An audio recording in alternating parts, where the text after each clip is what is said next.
It has been 207 days since the Broncos walked off the field in 2016, and we are walking in to the 2017 season. Welcome in, everybody, to the Broncos Training Camp Daily. I'm Matt Boyer, joined by Phil Milani. And Phil, 3,792 of our closest friends joined us out here on the berm today for the first day of training camp.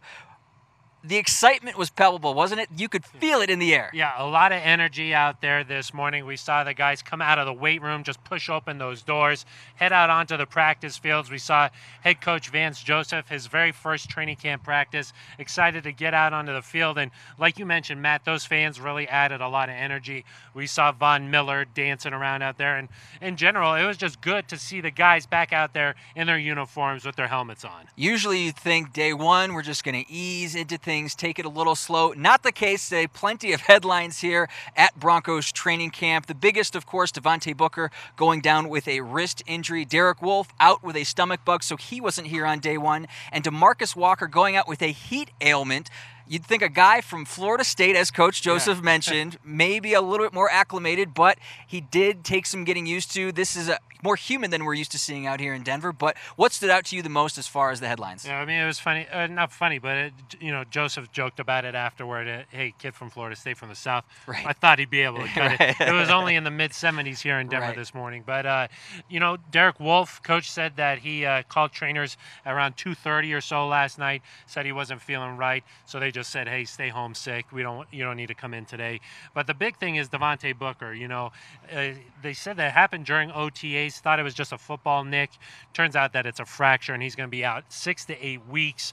Going to have surgery on Friday. And, coach said that he could play with that, but his bone, there's a risk that it might die. His bone might actually die. So for his future, they're going to go ahead and do the surgery. And it's a loss to that backfield, quite frankly. For sure. It's going to give some other guys a chance to step up. Guys like Juwan Thompson, D'Angelo Henderson. These guys are going to get a chance in the next couple of days to prove themselves. However, as Coach Joseph mentioned today, the approach to that position, not going to change. Guys, nothing changes. We're in camp. We've got 5 guys working there. Nothing changes,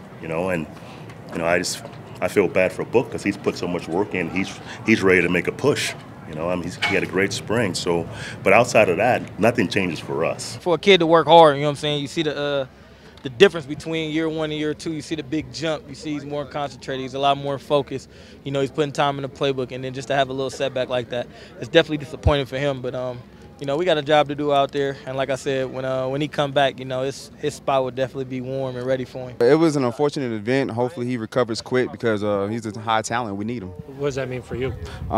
Just more reps, more opportunity. I'm trying to maximize everything I get and see what happens.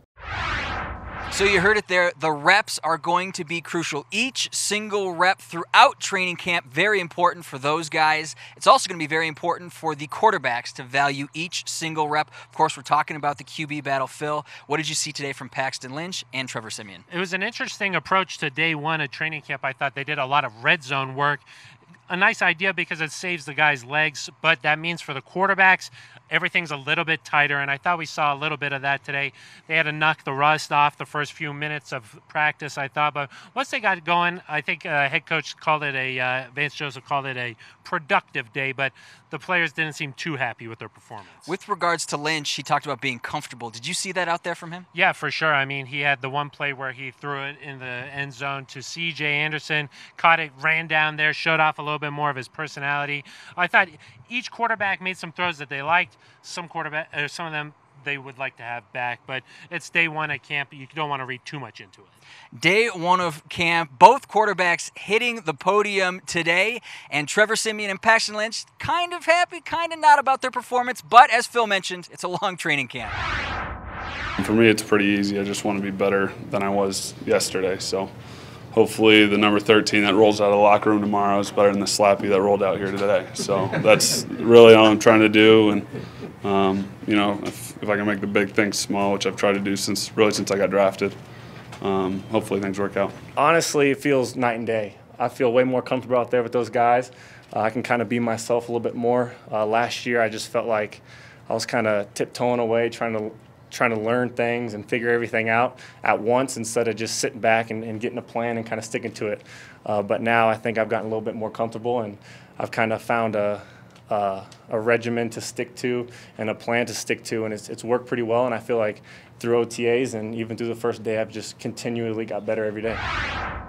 All right, so a lot of training camp left for both Paxton Lynch and Trevor Siemian. They're going to be striving for greatness every day. But a man who knows greatness very well on these football fields, sitting next to me to my left, Steve Atwater, our own Broncos insider. Welcome to Broncos Training Camp Daily. Thank you very much, Matt, and I'm happy to be here, happy to be a part of the team. What's it feel like to be back in Colorado? Because I know this is a special place for you. Yeah, it feels amazing. I tell you what, I'm happy. My family is happy. My wife is happy, children, and I'm happy to receive the love that all the fans and the Broncos organization has shown to me. Steve knows greatness. That is for a fact. So it's only fitting that he comes up with the Atwater A-list every single day here at Broncos Training Camp. He's going to be talking about the players that he sees going forward that have the potential for greatness. And Steve, we start on the offensive side of the football. Who do you got? Okay, starting off on the offense, I have C.J. Anderson on my A-list, running back. C.J. Anderson last year was coming off an injury after the 7th game of the season. He had a knee injury, so he went on injured reserve. Looking at him today, he caught a touchdown pass from Paxton Lynch in the end zone. He looked very confident when he was running and making cuts on the knee. So I think he's back to his pre-surgery form. And also, he made a comment that he's in a hoodie and he doesn't really like being in a hoodie. He's ready to get to the pads as soon as possible. So Sunday we'll see how he does with the pads on. When you see a running back like that in your day coming at you, what kind of challenges does he pose? Well, lots of challenges. One, he's low to the ground and has a very strong center of gravity. He's very strong in his legs, and he's also very elusive. So you have to be under control when you're tackling a guy like CJ, or he'll make you miss and he can run you over. So he poses a double threat to defenses. On the defensive side of the ball now, Steve, the secondary. The group that you know the best, who do we have? Well, on the defensive side of the ball, I thought the entire secondary had a great day, specifically Aqib Talib, Chris Harris Jr., but the A-lister for the day is cornerback Bradley Roby. Bradley Roby broke up a pass that was intended for Demaryius Thomas. He also mentioned that he's looking forward to competing with and continue to learn from those two great cornerbacks, Chris Harris and Aqib Talib. So I'm looking forward to him doing great things, and he had a great practice today. When you see a group like that, Harris, Talib, Roby, Ward, Stewart, all these guys, when you have a secondary like that, a deep secondary, what does that do for the rest of the defense? Oh, I think it gives them a lot of confidence, especially when it's a blitz called and guys know that they can pin their ears back and know that they have a little bit of more time to get to the ball, to the passer, knowing that their secondary can cover a little bit longer. Well, Steve, we thank you for the A-list today. If you want to see more of Steve or hear more of Steve every single day, of course, he's going to be on the Orange and Blue Radio 760 and the iHeart Media app. Steve, that's from 1 to 3, correct? 1 to 3 every day. Perfect. And, of course, Steve will be back here tomorrow with another edition of the A-list. Steve, one of the many famous faces, of course, that we see around Broncos training camp every single day. And our own Phil Milani caught up with one of those famous faces, NFL Network's Mike Silver, here to talk about the national perspective for the Broncos going forward. Typical first day out there, what'd you see? I mean, I love coming to Broncos training camp. I do miss Greeley. I miss Mooses and all that. No, it's interesting. You know, what I would love to see, and more important, what VJ and Mike McCoy and everybody else would love to see is real separation at the quarterback spot, one guy looking amazing, so it's an easy decision. I don't know that it's going to go that way for them, at least early on. But, you know, you see two quarterbacks competing. You see, you see a rookie offensive lineman who is getting thrown into drills against one of the great pass rushers I've ever seen, Von Miller. I mean, on one level, you got to be like, okay, great, my first day of work and I'm going against Von Miller. On another level, you're like, I don't ever have to play him in a game. This is awesome. So, yeah, I mean, that's fun just to see Von. I know you had a chance to sit down with VJ.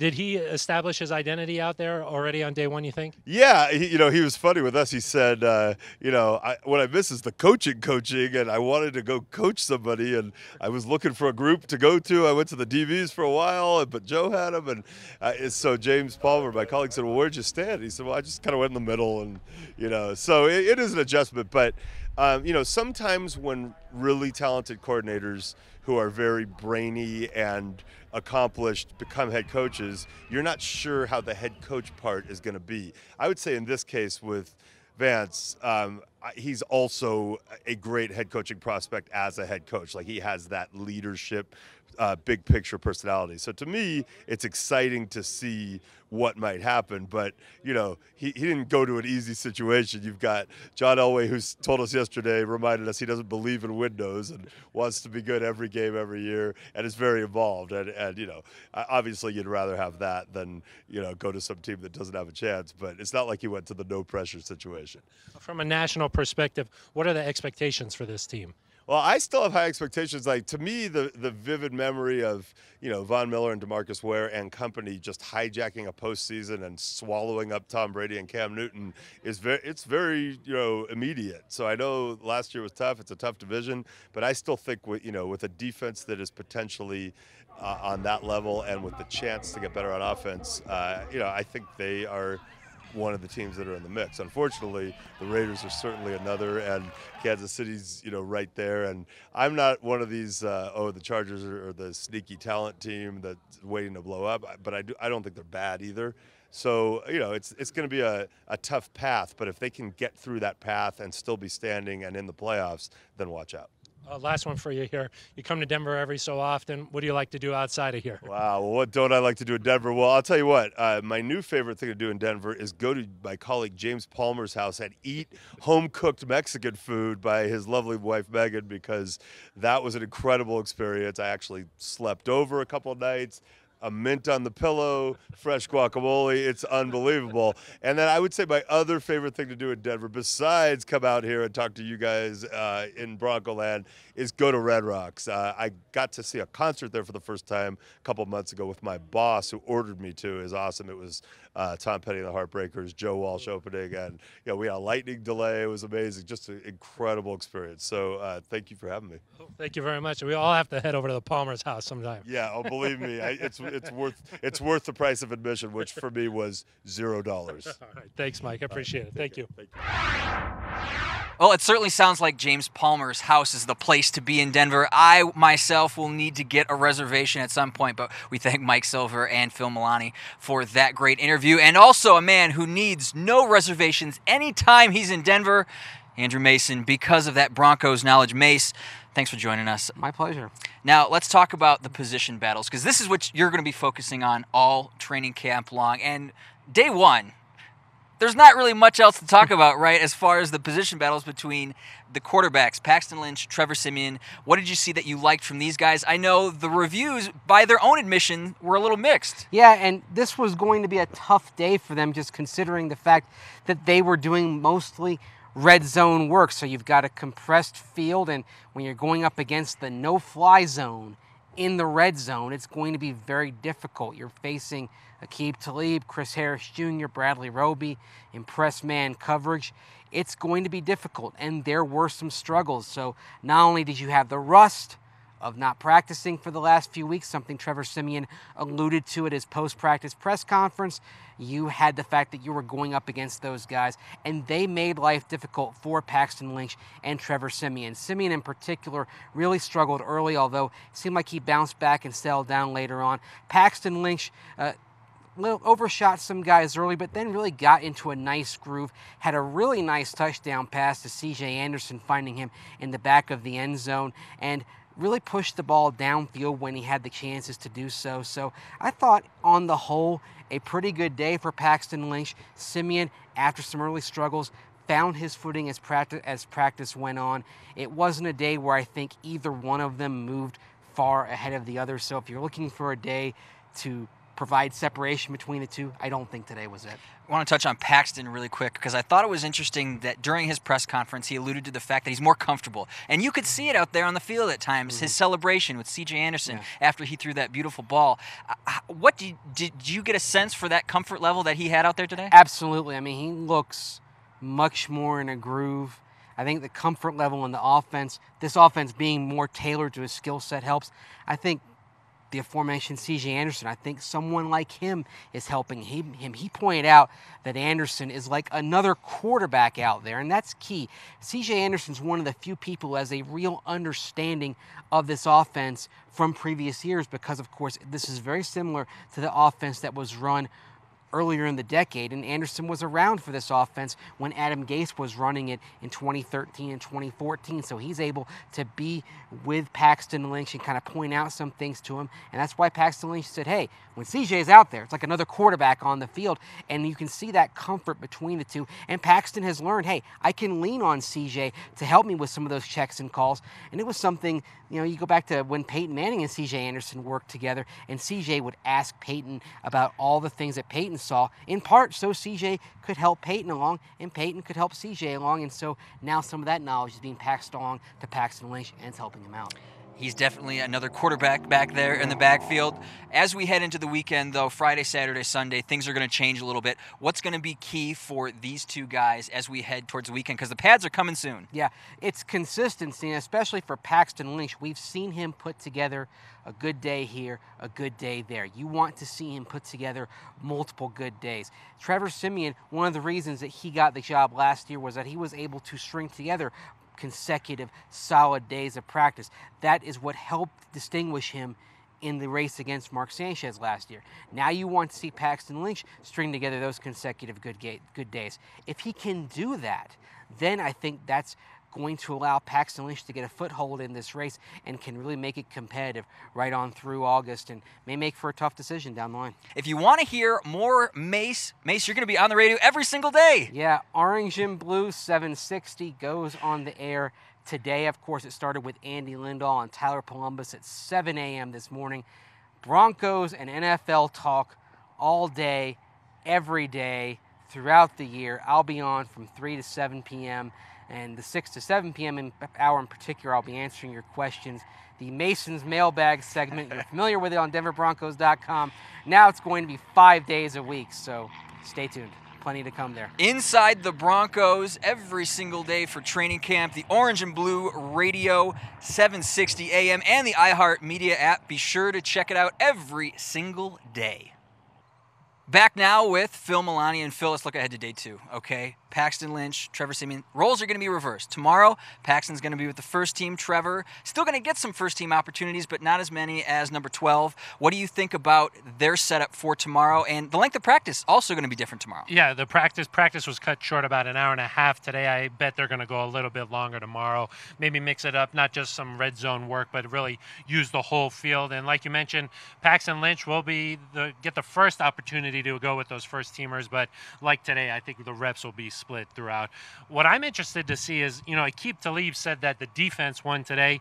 I wonder if the offense is going to come back tomorrow and show some of that competitive spirit.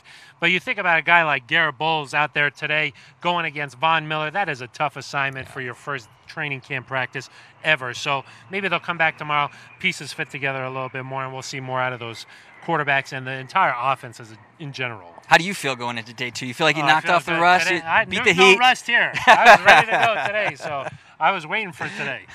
Perfect. Well, we will see everybody tomorrow for day 2 of training camp, same time. Be sure to check out all of our coverage on DenverBroncos.com as well. But for Phil Milani, Andrew Mason, Steve Atwater, I am Matt Boyer. We will see you tomorrow, but we leave you with the best sights and sounds of training camp.